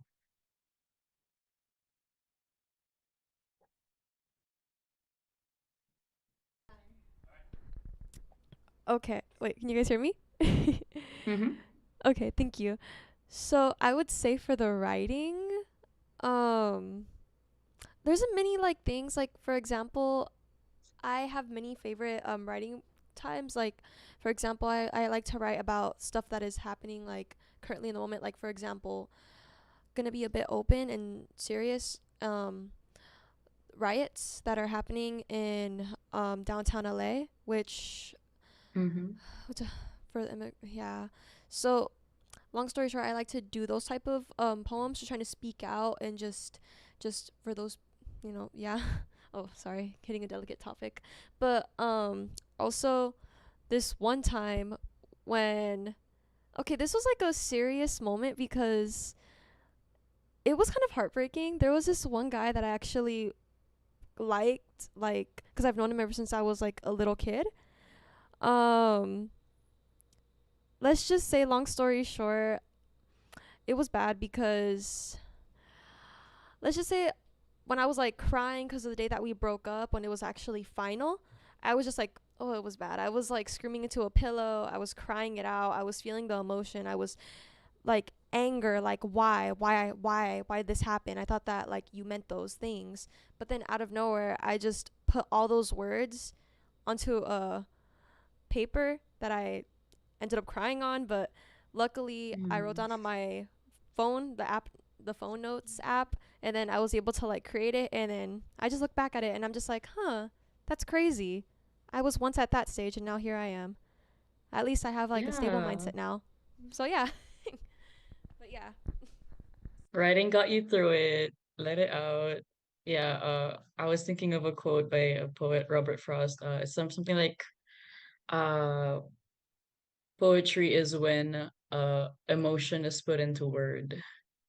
So yeah, really, really good release. And like, yeah, just being able to like know the words of your emotion, just like being able to name it makes you aware of it and like makes you know how to handle it. So that's the power of writing. Anyone else want to join in? I can join in. Writing moments. Okay. I can join in. So for as far as the friends, like I feel like when I was much younger, I used to have a lot more friends. However, because I like to meet people and get to know people, and I would bring in a lot of people, but now I've kind of condensed that a lot. And I have a few key friends. And then of course I still connect with other people, but because I take friendships very, very serious. Um, but and I want the person that's being my friend to do the same. But one of the things that I really like when I'm with my friends is to be able to be completely myself, and I want them to be able to do the same. And also just doing like spontaneous things. Like even if you have a plan, like, oh, we're going to go here, or we're going out of town here, like everything is not like something just random and crazy or fun ends up coming up that you didn't expect, that ends up kind of being a theme for whatever it is, the evening, the trip. And I love those sorts of things because you remember it like later. And as far as writing goes, I tend to, it's interesting because I feel like the more that I don't think about what I'm going to write, the most random things come out of the head of mine. It's so interesting. I was at a writing conference last week, and it was one of those promptings, and it ended up turning into a story about a ballerina that was doing this random dance in a very non-ballerina way against jazz instead of like so it was just very just deconstructed and very it was I was like, where did this come from? But it was nice. It was a nice piece. But I find that that's what happens when I don't think about it, that things just come out, and then I can do what I want to do with it later. So Definitely. Actually, And I agree too. And then Pam, I have a question for you that maybe can inspire some other people to jump in. But like Stacy said, butterfly free. I've noticed too that when I'm not trying to write about something, I end up writing about the thing I wanted to write about. And sometimes I would talk to my students all the time about different ways we communicate and how we can. If you ask me a question I don't want to answer, I have to know the answer because then I can avoid it. Yeah. And so sometimes I sit down and I want to write about something, but then I'm realizing the thing I wanted to write about is the thing I don't want to write about. And I'm just ignoring it completely and dancing around in circles. And so for our guest MC, this is more maybe it's for you, but for anybody, of course, when you're thinking about friendships and writing and poetry and art and all these things, because of how emotional and very real and human art is and poetry is especially, are there, maybe this is too real of a question, I'm just kidding, but are there things that you write about that you can't talk to your friends about, and then your friends read it and they go, Pam, what the fuck is this? And so just very quickly, a story I had with my friend Ed back in, I don't know, right after college, whatever year that was. We were in a creative writing class together, and we went to high school together too. And back then in high school, I spoke with almost nobody ever. It was awful. And in that creative writing class, we had to share our work with people. So he looked at mine and he was like, Matt, is this what's going on in your head? And I was like, yeah, 24/7. And these days, I'm a little bit better. I'll text my friend Zach, or I won't call him yet, but I'll text them and just share some things. But are there things, and everybody, of course, can chime in, are there things still, even though you're able to write all of that heaviness and the trauma and the pain and the nightmares on paper, can you call up your friends and be like, hey, Ian, and just spill it? Or is there still kind of this, maybe not today? That's a really great question. Yes, the answer is yes. Especially like with my poetry, I feel like I have certain aspects of me that I don't show to all my friends, or like there are certain sides of me that like only some friends see, like only some like poet friends only see this, and then other friends only see this side. It's like not that I'm hiding it, but like it's more of like the vibe of like where we hang out, and when we hang out, like it's just not like always showing. So like it could be like they don't know that much about that side of me. So like if I do like poetry on that side, they're gonna be like, where did this come from, right? Like, huh, who's this? But yeah, sometimes it is hard to like share it's hardest like sharing like the deeper stuff, like personal stuff with people who's known you from when you were younger. I think because like yeah, they knew you from like way before, and like they already had like certain expectations of who you were, but like so much easier to share like all the trauma heaviness at an open mic with strangers. Because I don't know, I guess there's no they don't know you, they don't know anything else. But yeah, that's how I see it. And but the one thing I also realize is like sometimes like I know the poem I want to write, especially like really personal topics to me. Like for me, immigration's a really personal topic, and I've been wanting to write it about like since 2018, but like I only felt ready to write it like this year, like when I actually experienced it and like got through it. And then writing it is one thing because like it meant that like I was ready to like process it, but sharing it is another thing because like I'm kind of like letting go of it, but then it's another thing to get out.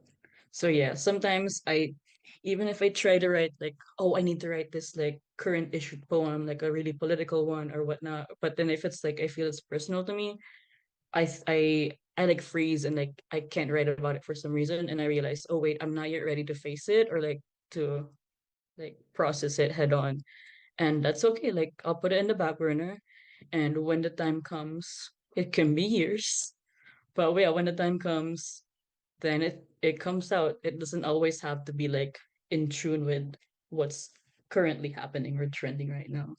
So yeah, that's my take on your question. Pam, I thought that your response was super relatable. I have like maybe a little bit to jump on your back. So I think it is really easy to read to people that you don't know because they don't have that expectation of you. And also, I think people go through very similar things, and it's like much more common than what would one would think. So there's like some sort of invisible unity there that also makes it feel like a warm embrace. Um, Also, I think well, from what I presented was all based on real events in my life. Um, and so I think certain things like I shy away from telling like my best friends because they know it's a bad decision. I know it's a bad decision. And I feel kind of ashamed, right, of telling them that I'm committing this bad decision over and over and over again. And on, my third point, one of the speakers earlier mentioned something about a relationship with like their family, like creating a friendship kind of, which kind of brings me to me and my parents have had like a somewhat of a rocky relationship, but I think it's on the mend now. And I try to see my mom as a friend, just because like I know that she's like experienced some like difficult stuff. Like these past couple years were really hard on her. So she always knew that I liked books and writing, but I had never actually shared anything with her. So in Spanish, I had like told her a little bit about the book that I was writing, and I told her about like, the title, how I love Sin Desire, but it's also an acronym for LSD, which it's like duality for how, LSD alters the mind and stuff. And then I read her my the author's note.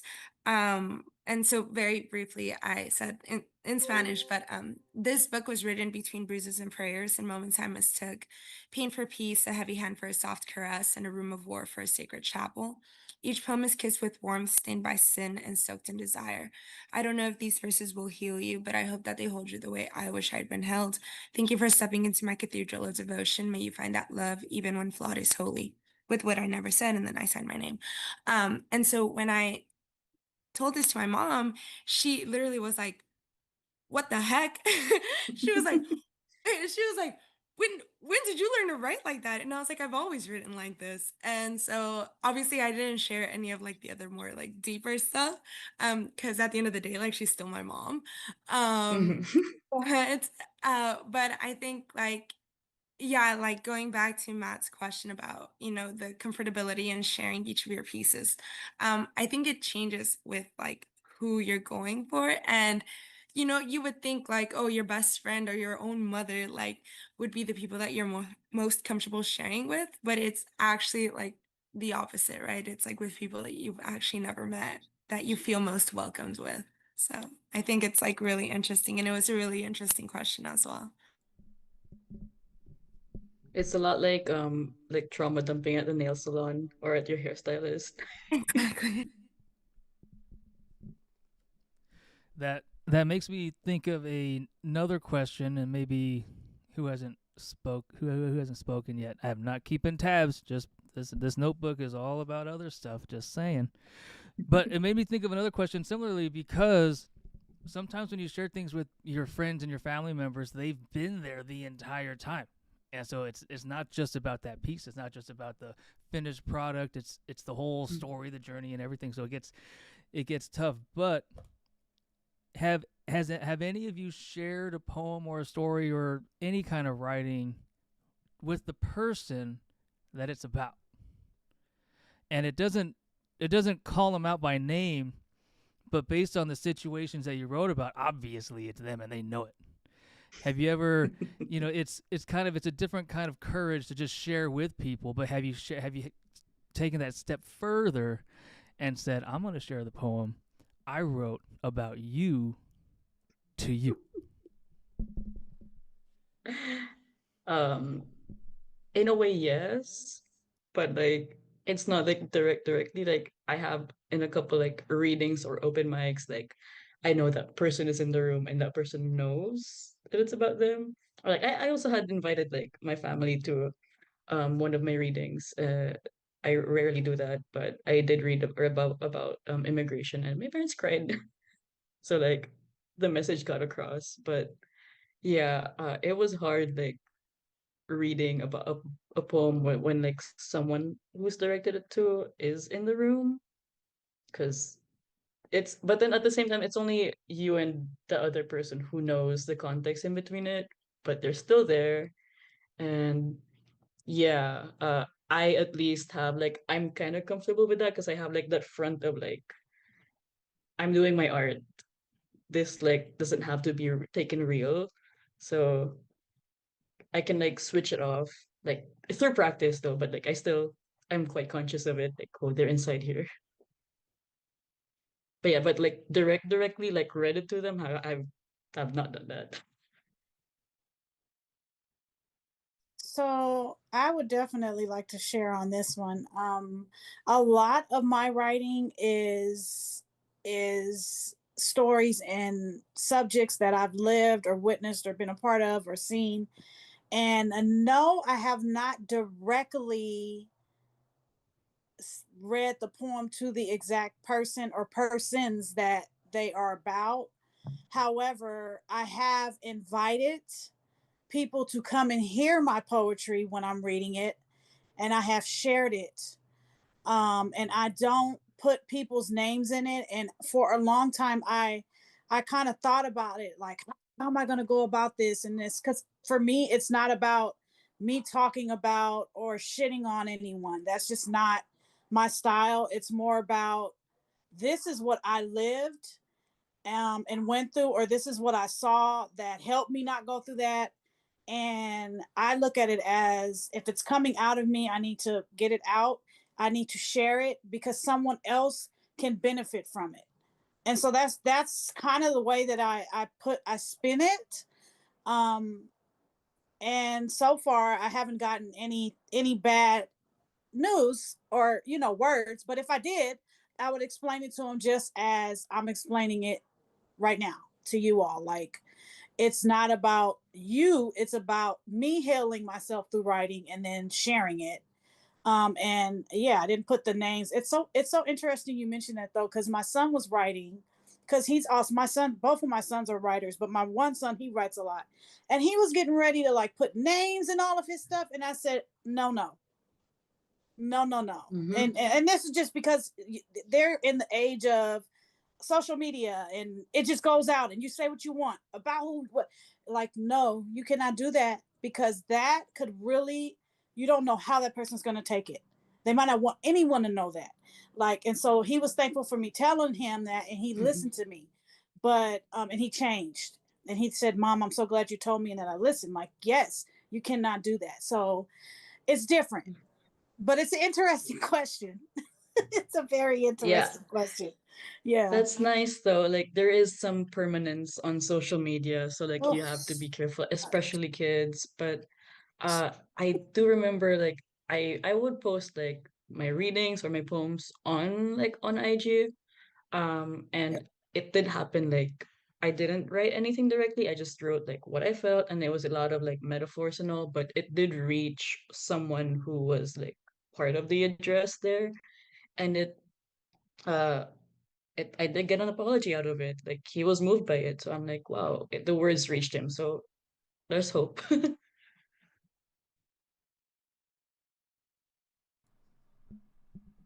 All right, we're gonna go back into the studio. Go ahead. Hi, everybody. I know it's probably like I'm a tourist because I just popped in the background of this video here, but I was listening the whole drive here. I just got here very late, so I had the YouTube channel on in my car. So thank you, everybody, for sharing earlier.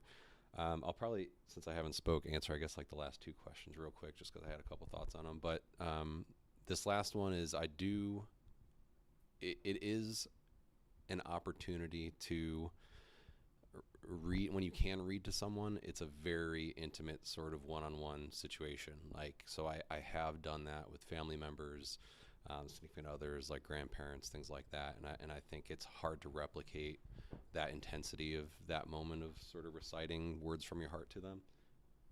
Can't hear me? Yeah, thank you. And it is definitely difficult, I think, more with the negative skewing poems of like having falling outs with people. And so I have a bunch of those that I have not been able to relay to individuals. But the question before was, if you share works with friends, something along that line, I think. And my mind went to, I did it when I first started writing, and it always felt so like sickening, like a stomach ache, like just to be able to relay something to somebody and like seeing how they reacted to it.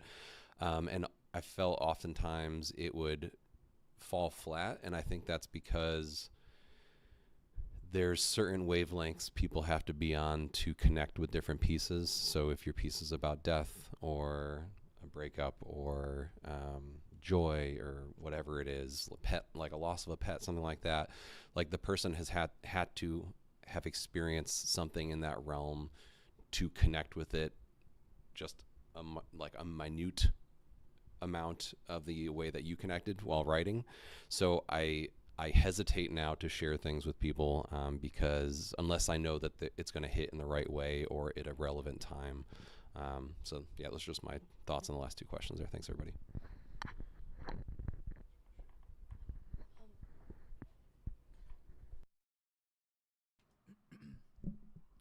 Thank you, Ian.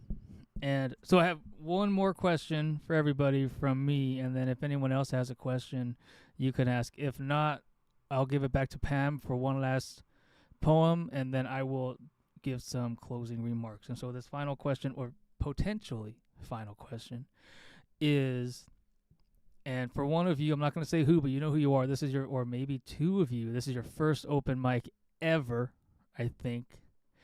And so one question. So back in the day when I started doing open mics, I think I was 22, I think, when I started everything. I got my hair, my tattoos, and everything around that time. But I went to an open mic and I sat there, and the way that this open mic ran was they put everyone's name that signed up into a hat, and they would say, all right, on deck is somebody, and who's coming up now? And I heard a couple names, and I'm sitting in the chair, and I got up and I left it. I was like, I'm out of here. But I wrote my name on the paper. That was a bigger step. And then the next time I'm like, I just got to do it. And that's a story for another day. But for those who have never done this, or who have never read in front of people, or who are finally getting out there, finally, the courage these days to send the email and say, hey, I want to do it. And what's unfortunate, and Ian can tell you, I think I did it to him. I think I did it to Jonathan also. If you tell me you're going to go, I am going to understand that as you're going to read. And so sometimes, and this was when we're in person and I'm standing up there and I'm like, all right, up next is Ian. And it's like, wait, what? Me? I'm like, oops, sorry about that. But so how did you, or what's the process for those of you who are new to kind of sharing your work? Because it's different. It's scary. It's horrible. It's awful. But afterwards, you want to do it again because you can feel, it feels good, doesn't it? And maybe not yet.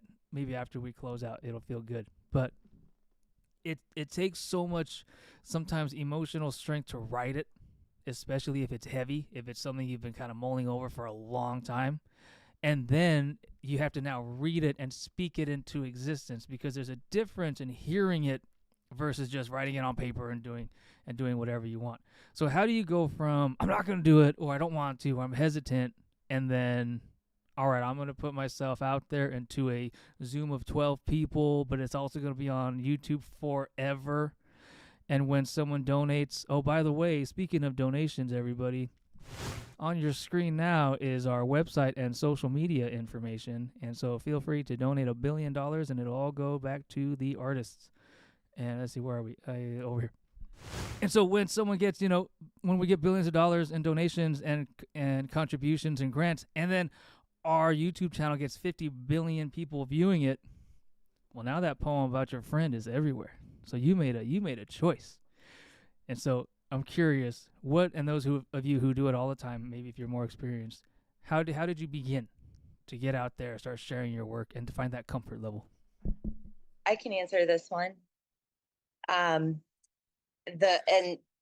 honestly, the best way, I think, the way I did it was you just do it. That's the only way to do it. You just do it. But I really got over it by writing and delivering eulogies at funerals. So that's what I did for a little bit, and that it worked. And after you do that a few times, if you can get through that, you can pretty much read anything you've written in front of anyone, I think. So it was an interesting way to do it, but it worked. Wow, eulogies would be so heavy to write because it's the most personal one, but that is a heavy start. Oh, well, for me, I did start open mics just here when I moved to LA 2 years ago. I just saw one open mic that's kind of near me on LALiterature.com or .org, and I was like, okay, I'll try it. Like I didn't wait for I didn't know one here and I had no one else to come with, so like I went myself and then I did it, and then surprisingly I like people came up to me afterwards and I was like, oh look, okay, it wasn't scary after all. But I have been wanting to read since I started like writing like having more rhythm on poetry. And I remember friends saying like poetry needs to be heard as opposed to like on paper. Like they're different. Like if you hear it done on paper, like they both have different effects. That's why I was like, okay, maybe I can like try this. And then like it was a different kind of art to like reading the poetry. So I guess like reading it itself on the mic also helped develop my work more. This was my first time ever like doing an open mic. So it was it was a little bit nervous. I don't have issues with public speaking, but I do have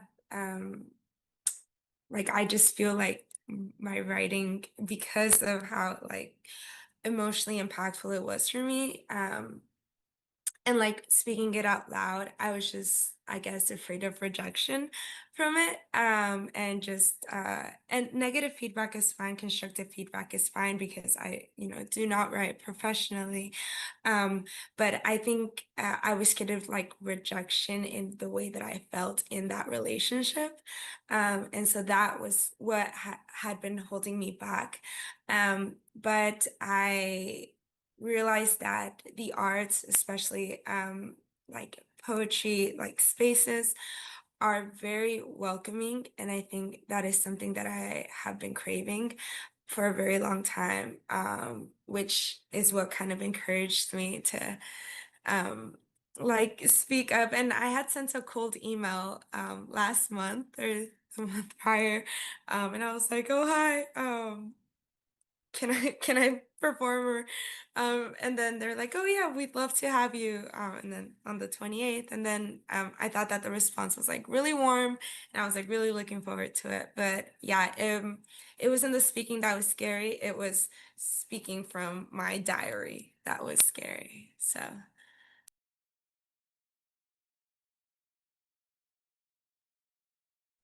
So for me, I would say similar to Pam and Amanda in that I kind of force myself to do things. I would get an invite, or I would see something and just, if it's just ask me a few things to do, I would just submit. And I even ended up getting a couple of awards that way. And it was so random. It's like I'm taking my son to class and there I see this random like submit your poetry for this, submittal, and I do it. And then I'm like, oh my goodness, like, oh, I can do this. For a long time, I wouldn't say I was a writer or a poet. And I remember I went to an event, and the woman that was running the class asked me after I read my work, so when are you gonna call yourself a writer? And I had never had anyone tell me that before. So I kind of joggled my brain for a minute. I was like, oh, because I was thinking, oh, do I have the education? Do I have this? Do I have that? Do I have that? But bottom line is I've been writing my whole life, and I have been taking a lot of classes, and I have been. So once I pulled back all of those different um what it's basically those the talking that's in your ear, your head, that's telling you, oh, you need this, or you need that, or did you do that, or so and so has this and this is how they got it, or whatever it is. All of that, just once I got rid of that and she said that, it changed me, because after that I said, hey, I have been writing for a long time. I am a writer. So I just started, like, anytime I would get an invite or see something, I would just submit, and I'd be nervous sometimes, like actually kind of shaking. You could hear it through my voice, but now I think I've forced myself so much that I don't get so nervous anymore. And then plus the spaces, like you said, Valeria, are very, this is a very like welcoming space.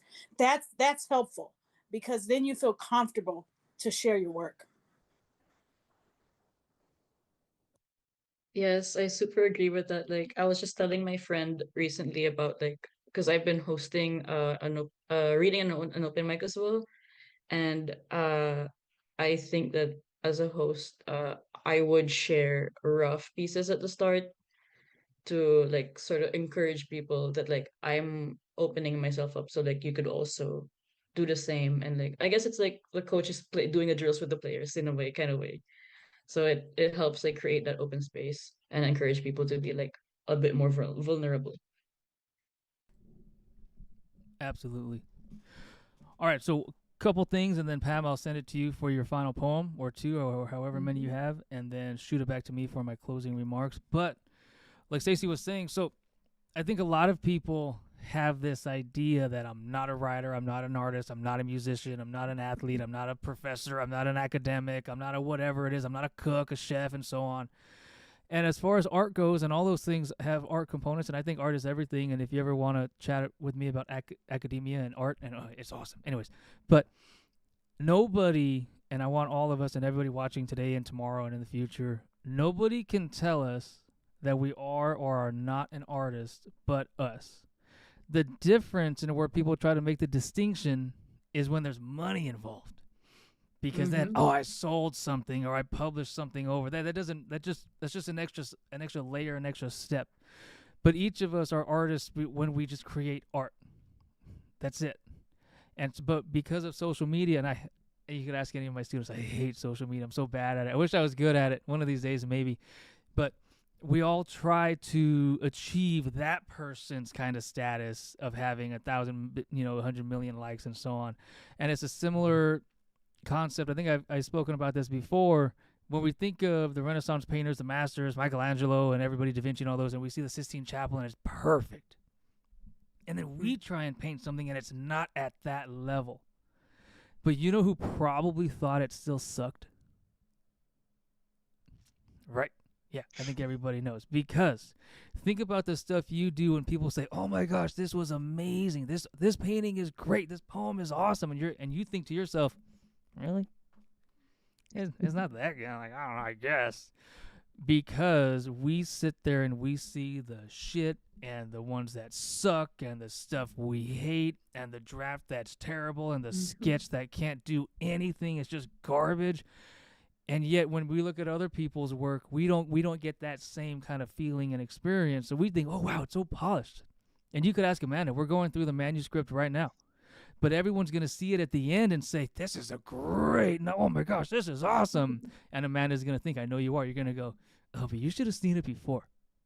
Well, guess what? Who cares? Because they're seeing it now, right? And so I hope that all of us and your friends, we are best friends. We're close friends. We're horrible friends. We're good friends. We're far away friends. But no matter what, when you create art, you are an artist. And then the next step is just, selling it. But all right, Pam, go ahead, and then I'll close this out and say some last words. Yeah, just the last poem to close this all out. This is to my friends who are depressed and hurting. My dog bit me every time I treated his infected, itchy ears. It felt like exercising a stubborn little devil. The vet said if he's lashing out in aggression or hiding in isolation, he might be in pain, so much that he forgets the scent he snores beside on loud thunderstorm nights. Is this how you are when you're hurting? Stripped down to survival and devoid of trust? I'm reaching my hand out for you to hold, but you think you're a prickly porcupine, a hermit crab, a turtle in its shell, a sea urchin, a hibernating bear. I don't want to drag you down with me. I deserve to be alone so I don't hurt anyone again. My darling, how dare you think yourself unworthy of help? Don't you know it aches my heart to see you in pain? So please, take my hand, dig your nails in if it keeps you from falling. My skin is thick and my roots are firm. I can hold this down. I may not know the depths of your pain, but I sure know how my dog falls asleep to me, scratching his now silky smooth beagle ears.